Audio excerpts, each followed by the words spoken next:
Welcome all of you. मैं हूं Anand Mishra, house of legal studies में आप सभी का स्वागत है। एज अ लॉ स्टूडेंट जब भी हम लोग लॉ स्टार्ट करते हैं तो हर एक स्टूडेंट का सपना होता है कि हम सिविल जज जूनियर डिवीजन बन जाएं या सिविल जज का एग्जाम क्वालिफाई कर लें। ये सबसे बड़ा ड्रीम रहता है। एज अ लॉ स्टूडेंट्स की बात करते हैं, लेकिन जो आप टारगेट कर रहे हैं, जिसके लिए इतनी मेहनत कर रहे हैं, क्या बेसिकली सिलेक्शन होने के बाद कितनी सैलरी है, क्या अलाउंसेस आपको मिलते हैं, वो हर चीज हम लोग इस डिटेल वीडियो में डिस्कस करने वाले हैं कि सिविल जज जूनियर डिवीजन एंट्री लेवल पे क्या सैलरी रहती है और कौन से डिफरेंट अलाउंसेस की बात करते हैं हम लोग, वो आपको स्टेट मिलते हैं।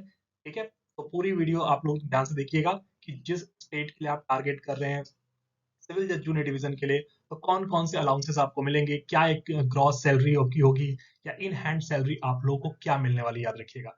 ठीक है, तो बहुत सारे अलाउंसेस की बात करते हैं, चाहे वो एचआरए हो, ट्रांसपोर्ट अलाउंसेस की बात करें, मेडिकल रिइंबर्समेंट का आपको, एलटीसी का प्रोविजन आपको मिलेगा, चाइल्ड एजुकेशन की बात करते हैं, सॉफ्ट लोन, ये बहुत सारी चीजें हैं। हम हर चीज डिटेल में डिस्कस करेंगे कि क्या ये अलाउंसेस हैं, कितना अमाउंट ऑलमोस्ट आपको ये सबका मिलता है।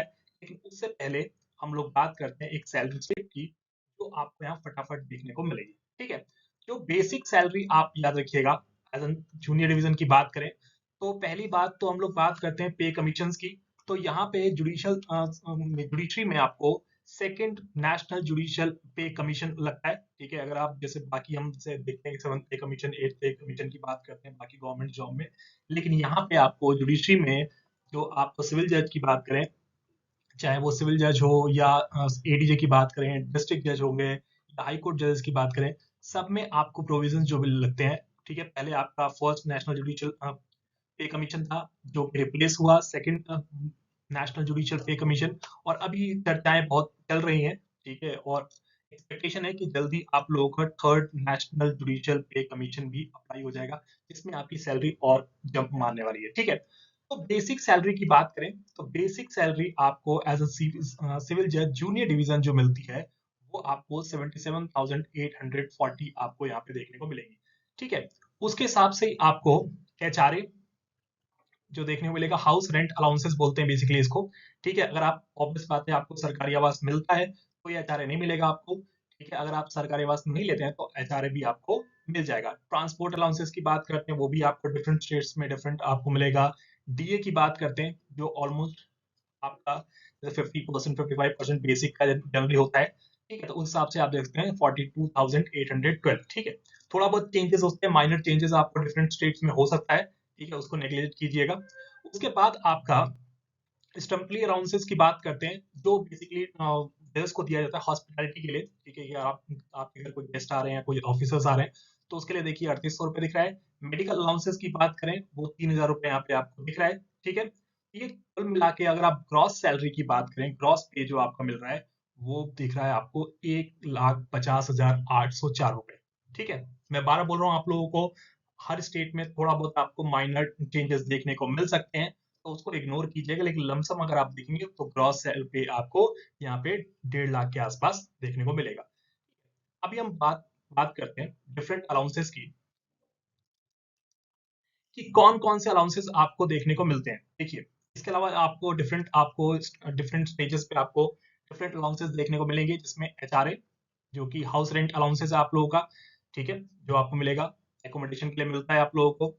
टेम्परेरी अलाउंसेस की बात करें, जो मैंने ऑलरेडी आप लोग बता दिया, वो आप लोगों को हॉस्पिटैलिटी के लिए मिलता है, जो कि आपको डिफरेंट स्टेट्स में अलग हो सकता है। किसी में 1500 मिलता है, किसी में 2000 रुपए, किसी में 3000 रुपए आप पे किया जाता है। तो ये आपके स्टेट टू स्टेट पे डिपेंड करता है कि किस स्टेट में आप सेलेक्ट हो रहे हैं या क्वालिफाई हो रहे हैं। ठीक है, उसके बाद बात करते हैं ट्रांसपोर्ट अलाउंसेस की।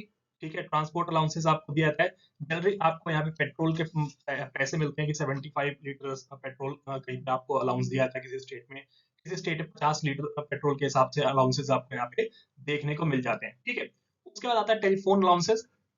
ठीक है, जो कि डिफरेंट स्टेट्स में 1000 से 2000 रुपए तक का आपको अलाउंसेस देखने को मिल जाता है। ठीक है, सबको किसी स्टेट में 1000, किसी में 500, किसी में 2000 रुपए तक भी। मैक्सिमम रेट की बात बता रहा हूँ क्योंकि डिफरेंट स्टेट्स में अलाउंसेस की आपको लिमिट अलग दिखेगी। केरला में अलग मिलेगा आपको, हिमाचल में अगर आप सेलेक्ट हो रहे हैं तो अलग होता है, हरियाणा की बात करें अलग होगा, यूपी में अलग होगा। ठीक है, और कहीं कहीं चीजें आप यहाँ पे नहीं भी मिलेंगी। ठीक है, ऐसा नहीं कि अब सारे इतने अलाउंसेस की बात कर रहा हूँ, सारे के सारे आप क्लेम कर सकते हैं। ठीक है, मेडिकल अलाउंसेस की बात करते हैं, ठीक है। मेडिकल अलाउंस आपको डिफरेंट स्टेट्स में आपको देखने को मिलेगा 1,000 रुपए से लेके 2-3 हजार रुपए तक का आपको पर मंथ एवरेज देखने को मिल जाता है, ठीक है। मेडिकल रिएम्बर्समेंट की बात कर रहे हैं, तो जो भी आपके पैनल हॉस्पिटल्स होंगे, उसमें आप ऑब्वियस बात है अपना ट्रीटमेंट कराते हैं या अपनी फैमिली मेंबर्स का ट्रीटमेंट कराते हैं, जो आपके डिपेंडेंट है या अपने पेरेंट्स का, तो उस केस में जो भी आपका हॉस्पिटल का बिल होगा, वो आप बिल आपका रिएम्बर्स हो जाता है, ठीक है। जितना भी आपका पैसा लगा होगा, सरकार उसको पे कर देती है। उसके बाद बात करते हैं हम न्यूज़पेपर और मैगजीन अलाउंसेस भी आपको दिया जाता है, ठीक है। जो मैगजीन और न्यूज़पेपर अलाउंसेस की बात करें, वो आपका फिर मैं बता रहा हूँ डिफरेंट स्टेट्स में अलग है। किसी स्टेट में 500 रुपए दिया जाता है, किसी में 700, किसी में 1100 रुपए तक की लिमिट आपको यहाँ पे देखने को मिलती है। फिर आती है बात सॉफ्ट लोन की, ठीक है। तो जो भी आप लोन लेते हैं, तो उसमें आपका इंटरेस्ट रेट जो होता है मार्केट से आपको वहां पे कम मिलता है। क्लियर सबको? सॉफ्ट लोन की सुविधा भी आपको यहाँ पे देखने को मिलेगी, जिसमें आपको जो भी आप बैंक से लोन लेंगे, उसमें इंटरेस्ट रेट बाकी अगर आप गवर्नमेंट ऑफिसर्स की बात करें या एक पब्लिक की बात करें, एक कॉमन पब्लिक की, उससे आपको कम रेट ऑफ इंटरेस्ट पे लोन प्रोवाइड कर दिया जाता है गवर्नमेंट के थ्रू। जो एलटीसी की बात करें, लीव ट्रेवल कंसेशन की बात करते हैं, जिसमें आपका यहाँ मैं बता रहा हूँ कि हर स्टेट में नहीं मिलता, ये कुछ स्टेट्स में आपको प्रोविजन मिलता है, जहाँ पे 4 साल में एक बार आपको कहीं भी आप घूमने जाते हैं, ठीक है, तो उसका जो भी आपका खर्चा होगा वो गवर्नमेंट बियर करेगा, लेकिन उसमें एक अपर कैप होती है कि आप 2 लाख रुपए तक का बिल आपका पूरा खर्च हो सकता है या 3 लाख रुपए तक का, ठीक है। वो आपकी पे ग्रेड पे डिपेंड करेगा, ठीक है। तो फैमिली मेंबर्स और आप लोग एलटीसी का भी हम लोग उठाते हैं, लेकिन वो याद रखिएगा 4 साल में जनरली आपको एलटीसी मिलता है, ठीक है। अगर आपने 4 साल में नहीं लिया एलटीसी, नहीं घूमने का कहीं, तो वो लैप्स हो जाएगा अमाउंट। उसके बाद फिर नेक्स्ट आपका जो साइकिल होगा, जैसे मान लीजिए 25 से 29 तक की साइकिल हो गई, फिर वो आपकी 30 से लेकर 34 तक की साइकिल ऐसे आपको देखने को मिलेगी। फिर आती है बात चाइल्ड एजुकेशन भी मिलता है आप लोगों को, चाइल्ड एजुकेशन आपको अलाउंसेस भी पे किए जाते हैं। ये सारे अलाउंसेस आपको देखने को मिलेंगे, जैसे उसका कुछ स्टेट्स ऐसे हैं जहाँ पे इलेक्ट्रिसिटी वाटर आपको अलाउंसेस से मिलेगा, जो कि आपका 300 रुपए से 1500 रुपए तक की लिमिट आपको यहाँ पे देखने को मिलती है, ठीक है। तो बहुत सारी आपको सुविधाएं देखने को मिल रही हैं। जैसे अगर आप हरियाणा में सेलेक्ट होते हैं, तो ऑब्वियस बात है आपको वहाँ पे मकान मिलता है, आपको कार मिलेगी आपको, ठीक है, ड्राइवर मिलेगा आप लोगों को, आपको घर मिल जाता है, ठीक है। लेकिन आप यूपी में स्टार्टिंग में आपको कोई भी सिक्योरिटी नहीं मिलेगी। तो बहुत सारे स्टेट्स आपको अलग अलग देखने को मिलते हैं, ठीक है। डिडक्शंस की बात करते हैं, तो डिडक्शंस भी होंगे, ऑब्वियस बात है, ठीक है। तो डिडक्शंस आप लोग देखते हैं, जैसे इनकम टैक्स में आपको देखने को मिलेगा, जो आपको इनकम टैक्स कटेगा सर, उसका एजुकेशनल सेस आपसे काटा जाता है 800 रुपए, ठीक है। फिर आपका इंश्योरेंस की बात करते हैं, जो मेडिकल की बात करें, ये सारा कॉन्सेप्ट आपको देखने को मिलेगा। मैं बार बोल रहा हूँ, ये अमाउंट एज इट इज नहीं होता, डिफरेंट स्टेट्स में डिफरेंट आपको देखने को मिलेगा, ठीक है। तो डिडक्शंस आप लोगों की ऑलमोस्ट देखिए 30,000 के आसपास की डिडक्शंस आप लोगों को यहाँ पे देखने को मिलती है, ठीक है। तो ग्रॉस सैलरी जो कि मैं बता रहा था 1.5 लाख के आसपास है आपकी, डिडक्शंस होने के बाद आपकी इन हैंड सैलरी अगर आप देखेंगे डिफरेंट स्टेट्स में, तो किसी स्टेट्स में आपको 1,05,000 मिलेगी, आपको किसी स्टेट में 1 लाख हो सकती है, किसी स्टेट में 1,15,000 हो सकती है। ये तरीका है, आप लोगों को याद रखिएगा, जुडिशरी में अगर आप एज सिविल जज सेलेक्ट होते हैं। और इसके बाद ऑब्वियस बात है आपकी हर साल आपकी सैलरी बढ़नी है, 3% 4% आपका इंक्रीमेंट हर साल आपको देखने को मिल जाता है, ठीक है। तो वो आपका बेसिक पे का आपका 3-3% आपका बढ़ता चलेगा, ये भी बढ़ेगा।